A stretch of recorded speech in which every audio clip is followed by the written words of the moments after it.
இது வரைக்கும் நான் டிபி வச்சதே இல்ல. எனக்கு நீ டிபி வைக்கிறது எனக்கு பிடிக்கலன்னு சொன்னாரு. நியாயமா கியூரியாசிட்டி சார் இதுக்கே வந்து நல்லது இல்ல. அதனால யார் சொன்னா curiosity makes life pass. I advice use பண்ண சாப்பிட்டுட்டு இருக்கிற நேரத்துல வந்து ஏங்க இந்த மொபைலை கொஞ்சம் ஓபன் பண்ணி கொடுங்க போட்டோ பார்க்கணும் அப்படின்னு. ஒரு மனைவி ஆக்டிஸ்லாம் யூஸ் பண்ணி உங்க போனை ஆக்சஸ் பண்ணக்கூடிய அளவுக்கு ஏன் நீங்க அதை ரகசியமா வச்சிருக்கீங்க? மாட்னாடா மானஸ்த இல்ல மனைவி வந்தவங்க இடையில வந்த உறவு ஓகேங்களா, அவங்க கிட்ட எல்லாத்தையும் நம்மளால ஷேர் பண்ணிட முடியாது.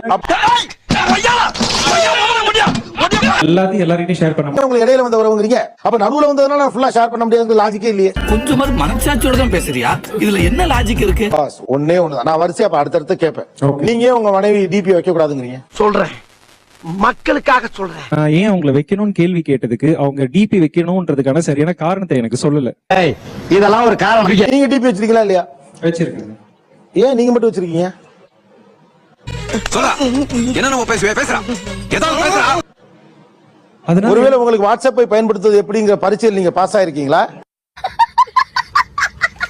இன்னைக்கு வர பாதிப்புகள், இன்னைக்கு வர எல்லா பாதிப்பும் இருக்கட்டும். அந்த பாதிப்பு யார் செய்யறா? டிபி வைக்க கூடாதுன்னு சொல்லக்கூடிய அளவுக்கான ஒரு ஆள் தான் நீங்க, ரைட்டா? ஆனா என்ன பேச்சு பேசுறீங்க?